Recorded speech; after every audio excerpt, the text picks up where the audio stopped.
السلام علیکم ورحمۃ اللہ وبرکاتہ۔ معزز سامعین کرام اور عزیز طلباء، آج کے لیے میں نے یہ سوچا ہے کہ آپ سے پھر دوبارہ اسی میٹر پہ بات کی جائے، یا اسی بات کے سلسلے کی ایک کڑی جو ہم لوگوں نے آپس میں کی ہے گزشتہ میں، کہ قرآن میں آنے والی اور حدیث میں آنے والی جو مختلف اصطلاحیں ہیں، جس کو آپ لوگ ٹرمز کہتے ہیں، ان ٹرمز کے بارے میں جو وضاحت، ان ٹرمز کے بارے میں جو کلیئرٹی ہم کو مائنڈ میں ہونی چاہیے، اس کے بعد ہی جا کر ہم کو بہت ساری باتیں ہمارے مائنڈ کے اوپر کلیئر ہوں گی، اور بہت سارے اسٹیٹمنٹس جو قرآن میں آتے ہیں، بہت سارے ٹرمز جو یوز ہوتے ہیں، اس کا یوسیج کا پراپر میننگ ہمارے مائنڈ میں رجسٹرڈ ہو سکے گا۔ اس کے لیے بہت ساری اصطلاحیں ہم نے آپ کے ساتھ ڈسکس کی ہیں، جس میں دین کی اصطلاح ہے، ایمان کی اصطلاح ہے، مومن کی اصطلاح ہے، اور اس قسم کی کئی اصطلاحات جو آپ کے ہمارے درمیان سابقہ ملاقاتوں میں ڈسکس ہوتی رہی ہیں۔ انہی میں سے ایک اصطلاح جو عام طور پر ہم سنتے ہوئے آئے ہیں، جس کو کہتے ہیں فاسق۔ چنانچہ قرآن کی ایک آیت مجھے یاد آ رہی ہے جو میں آپ کو سناؤں گا، اور میں نے سوچا ہے کہ اس آیت کو میں آپ کو سناؤں اور اس کے پورے بیک گراؤنڈ کو آپ کو بتاؤں، تو آپ کو سمجھ میں آ جائے گا کہ فاسق کی ڈیفینیشن کیا ہے۔ چنانچہ قرآن کی ایک آیت جس میں کہا گیا کہ یا ایھا الذین آمنوا ان جاءکم فاسق بنبأ فتبینوا ان تصیبوا قوما بجہالتہم فتصبحوا علی ما فعلتم نادمین۔ قرآن کی اس آیت کے اندر ایک بات بتائی گئی، بلکہ ایک اصول بتایا گیا۔ یوں سمجھیے کہ ایک لائف کا ایک اصول ہے، جو معاشرتی زندگی، جو ہماری سوسائٹل لائف ہے ہماری، اس لائف کے اندر اس اصول کو، اس فارمولے کو، اس سسٹم کو اگر ہم لوگ فالو کر لیں گے تو بہت ساری جو پرابلمس ہم کو آپس میں پیش آتی ہیں، بہت سارے کنفیوژنس جو آپس میں ایک دوسرے کو لے کر ہوتے ہیں، بہت ساری بدگمانیاں جو ایک دوسرے کے درمیان پیدا ہوتی ہیں فیملیز کے اندر بھی، اور اسی طرح فرینڈز کے سرکل کے اندر بھی، اسی طرح عام طور پر یعنی میاں بیوی کے درمیان، اسی طرح دو سمداؤں کے درمیان، دو فیملیز کے درمیان جو ڈسپیوٹس پیدا ہوتے ہیں، وہ سارے ڈسپیوٹس بھی میں سمجھتا ہوں کہ وہ منیمائز ہو جائیں گے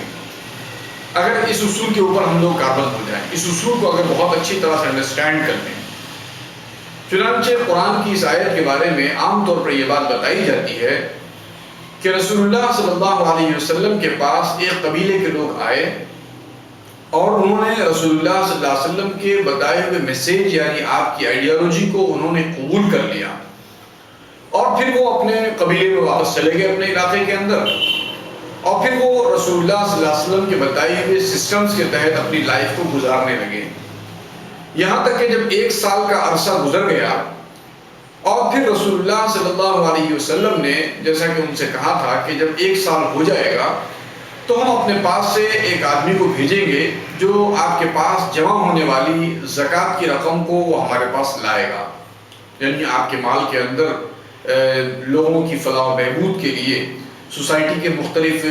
فنکشنز کے لیے جو تمہارا اپنا مال ہے وہ تم دو گے، تو ویل آرگنائز وے کے اندر اس کو ڈسٹریبیوشن کا انتظام کیا جائے گا، اس کے لیے اس مال کو آپ ہمارے حوالے کیجیے،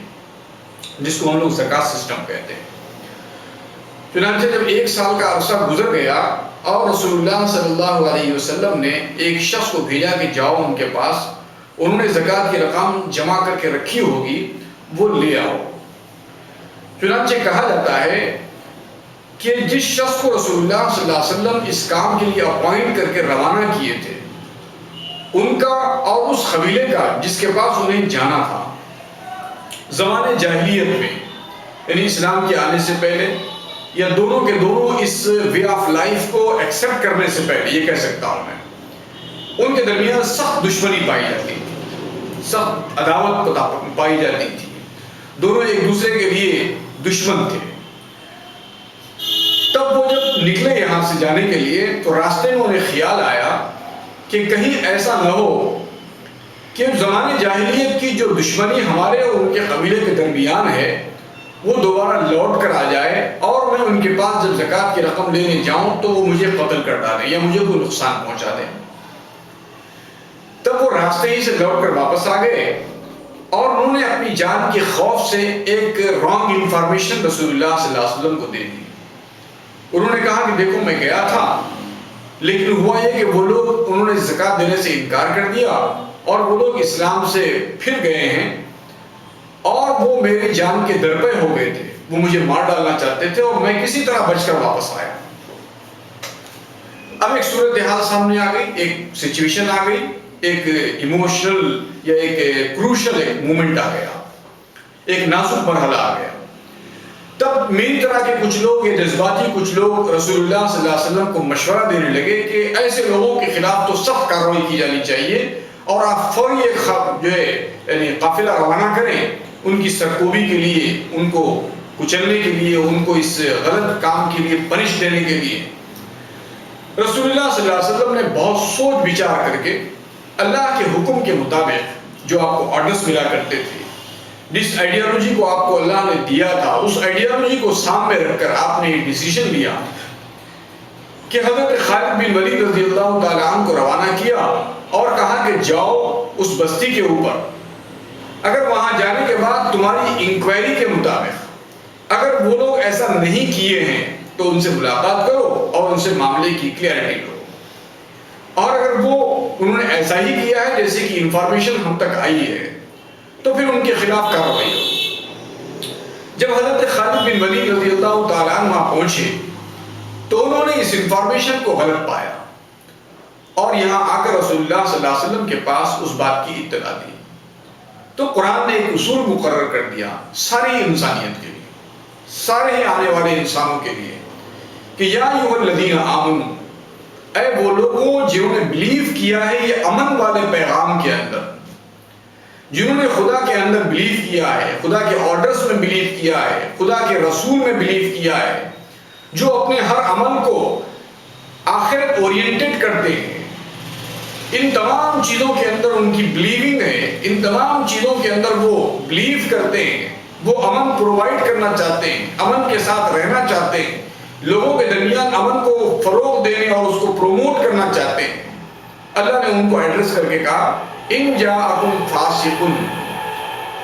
جب تمہارے پاس کوئی فاسق آئے یا کوئی فاسق خبر لائے، تو میں آپ سے یہ بتانا چاہوں گا دوستو کہ فاسق کا ایک لفظ سنتے ہی جو ڈیفینیشن ماحول میں چلتا ہے وہ یہ ہے کہ صاحب کوئی شراب پینے والا، کوئی جوا کھیلنے والا، کوئی داڑھی کو شیو کرنے والا، اس قسم کے کچھ مخصوص ڈیفینیشنز، کچھ مخصوص فیگرز، کچھ مخصوص امیجز ہمارے مائنڈ کے اندر آتے ہیں۔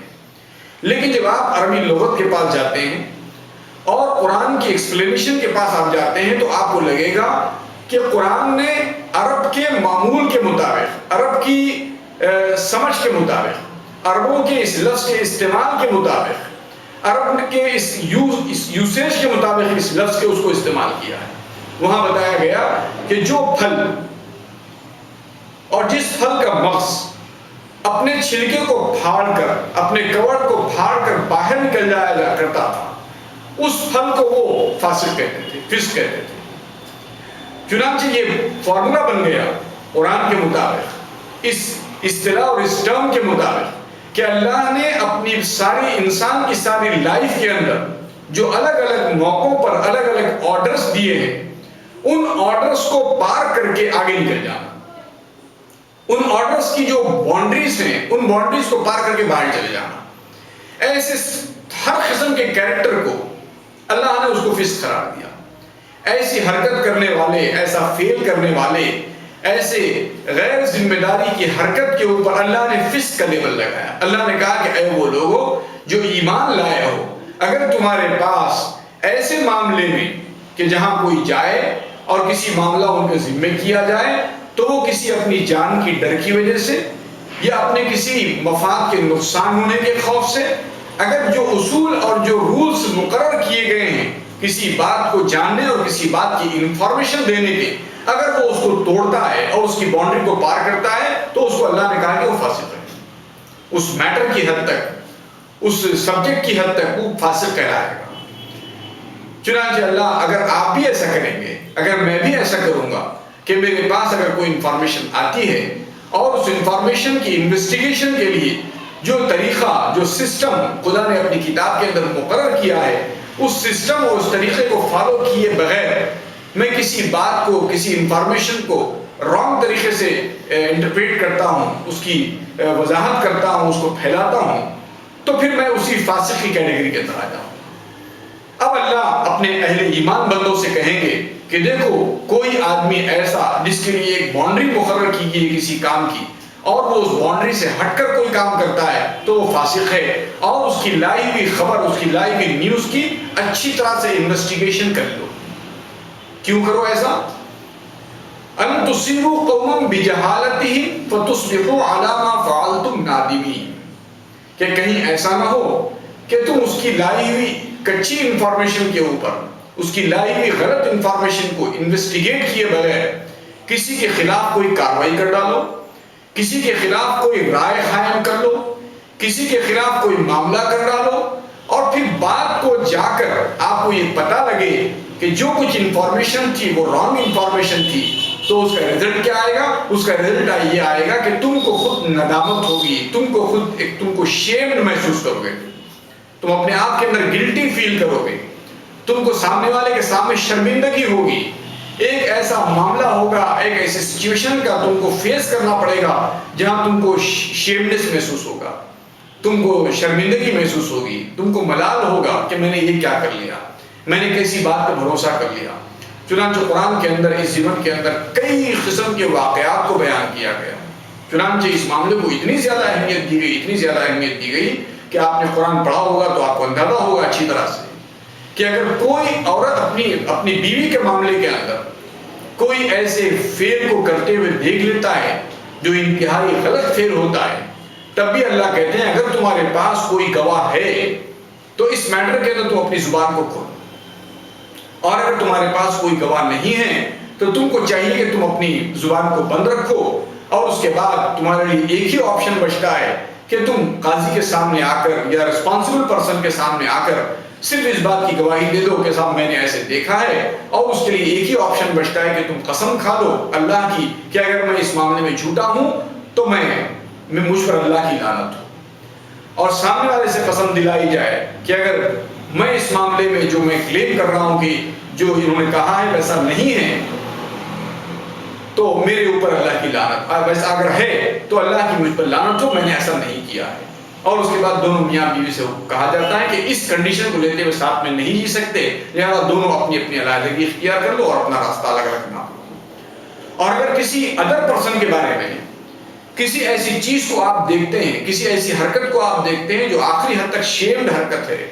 اور اس کے بعد اللہ کہتے ہیں کہ اگر تم اس معاملے میں اپنے لیے کوئی گواہ نہیں پاتے ہو تو چاہیے کہ اپنی زبان کو بند رکھو، اور اگر آپ نے اپنی زبان کو کھول دیا اور پھر آپ کے ساتھ کوئی گواہ بھی موجود نہ تھا اور جرم کرنے والے نے اپنے جرم سے انکار کر دیا، تو اسلام کہتا ہے کہ یہ معاملہ اتنا سینسیٹیو ہے، ہر آدمی کی پرسنالٹی کو سیف رکھنا، ہر آدمی کی پرسنالٹی کو، اس کی عزت نفس کو، اس کی پرسنالٹی کو سیف کرنا اسلام کا ایک فریضہ ہے، لہذا اس فریضے کو اگر آپ توڑتے ہیں اور سامنے والا اس کا انکار کر دیتا ہے تو اسلام کہتا ہے کہ پھر اس آدمی کو پنش کی جائے، اور کہا جائے گا کہ تم کو جو رسپانسبلٹی دی گئی تھی، جو تمہارے لیے دائرہ مقرر کیا گیا تھا کہ اس قسم کی کوئی حرکت، اس قسم کی کوئی جرم کرتا ہو اگر تم نے دیکھ لیا اور تمہارے ساتھ کوئی گواہ ہو، تب تم اپنے گواہ کے ساتھ اس معاملے کو لوگوں کے سامنے بولو یا ذمہ دار رسپانسبل پرسن کے سامنے بولو، اور اگر ایسا نہیں ہے تو پھر تم کو اپنی زبان بند رکھنی ہوگی، کیونکہ اس سے ماحول کے اندر انتشار ہوگا، اس کے اندر لوگوں کی عزت نفس کا معاملہ ان پروٹیکٹ ہو جائے گا، پروٹیکشن نہیں رہے گا ان کے لیے۔ اس قسم کی تمام باتوں کو اللہ نے بہت ہی کیئرفلی انسان کو دیا، اور اس آئیڈیالوجی کو، اس سسٹم کو جو اللہ نے وے آف لائف کے طور پر دیا ہے، اس کے اندر اللہ نے ایسی ساری باتیں بتائی۔ اللہ نے بتایا کہ فاسق کسے کہتے ہیں، اللہ نے بتایا کہ کافر کسے کہتے ہیں، اللہ نے بتایا کہ مومن کسے کہتے ہیں، اللہ نے بتایا کہ مسلم کسے کہتے ہیں۔ اس قسم کی ساری ڈیفینیشنز اللہ نے اپنی کتاب کے اندر کھول کھول کے بیان کی، لہذا ایک آدمی نماز چھوڑتا ہوا، ایک آدمی شراب پیتا ہوا، ایک آدمی جوا کھیلتا ہوا اپنے آپ کو تو فاسق محسوس کرے گا، کیونکہ ہم نے سمجھایا اس کو کہ اس قسم کے جرم کرنا فسق ہے، یہ اللہ کے حدود کو پار کرنا ہے، اللہ کی بتائی ہوئی باؤنڈری سے باہر نکل جانا ہے۔ لیکن ہم نے لوگوں کو یہ نہیں بتایا، یا اس بتانے میں ہم اس طرح کامیاب نہیں ہوئے کہ اگر کوئی آدمی کسی دوسرے آدمی کے معاملے کو لے کر غیر ذمہ دارانہ ٹاک کرتا ہے، رسپانسبلٹی نہیں سمجھتا ہے اس معاملے کی، وہ غیر ذمہ دارانہ حرکت کرتا ہے، غیر ذمہ دارانہ ٹاک کرتا ہے کسی کے معاملے میں، جو باؤنڈریز خدا نے کسی کے معاملے میں ٹاک کرنے کے لیے فکس کی ہیں ان باؤنڈریز کو وہ کراس کرتا ہے، تو اللہ کی نظر کے اندر، اللہ کی کتاب کی نظر کے اندر وہ بھی فاسق کہلاتا ہے۔ چنانچہ اس قسم کی حرکتیں، اس قسم کی غیر ذمہ دارانہ حرکتیں بہت سارے ایسے لوگوں سے بھی سرزد ہوتی رہتی ہیں جو بہت ساری خوبیوں کے حامل ہوتے ہیں، نمازوں کا اہتمام کرتے ہیں، روزہ رکھتے ہیں، حج کرتے ہیں، زکوٰۃ دیتے ہیں، اور سوسائٹی میں ایک اچھے آدمی سمجھے جاتے ہیں، دیندار آدمی سمجھے جاتے ہیں، لیکن جب وہ کسی دوسرے کے بارے میں بات کرتے ہیں تو ان باؤنڈریز کا لحاظ نہیں کرتے۔ وہ یہ نہیں سمجھتے کہ صاحب اس معاملے میں نے اگر رسپانسبلٹی نہیں نبھائی تو میں فاسق ہو جاؤں گا۔ تو میں سمجھتا ہوں کہ ہمارے نوجوان بچے ان باتوں کو بہت ہی غور کریں گے، اور اس بات کو آپ بہت ہی کیئرفلی لیں گے کہ لائف میں اپنی فیملیز کے بارے میں، ادر فیملیز کے بارے میں، کسی اور پرسن کے بارے میں، کسی فرینڈ کے بارے میں اگر آپ کو ٹاک کر رہے ہوں تو اس کی ایک باؤنڈری ہے جو خدا نے اپنی کتاب کے اندر کئی مقامات کے اوپر اس کا اسکیچنگ کی ہے، اللہ نے اس کو کھینچ کے اس کو دائرہ مقرر کر کے بتایا ہے۔ اس دائرے کو جاننا اور اسی دائرے میں رہتے ہوئے ہر عمل کو کرنا، یہ اللہ کے پاس مومنانہ صفت ہے، اور اس دائرے، اس باؤنڈری کو پار کرنا اللہ کے پاس یہ فاسقانہ صفت ہے۔ تو لہذا ان باتوں پہ آپ توجہ دیں گے تو انشاءاللہ یہ کہہ سکتا ہوں میں کہ قرآن کے مطابق ہماری پرسنالٹی ڈیولپ ہوگی، جس کو اللہ نے قرآن میں تزکیے کا نام دیا ہے۔ تو میں سمجھتا ہوں کہ ہمارے دوستوں کے لیے، نوجوان بچوں کے لیے یہ باتیں بہت ہی کافی ہوں گی، اور ان کو اپنی لائف میں اپلائی کریں گے اور اس کو پریکٹیکل میں لائیں گے تو انشاءاللہ اس کے بہت ہی اچھے گڈ ریزلٹس آئیں گے، جس کو اسلام کہا جاتا ہے، جس کو ایمان کہا جاتا ہے، جس کو پیس کہا جاتا ہے۔ تو آج کے لیے تمام دوستوں سے اجازت چاہتا ہوں۔ السلام علیکم ورحمۃ اللہ وبرکاتہ۔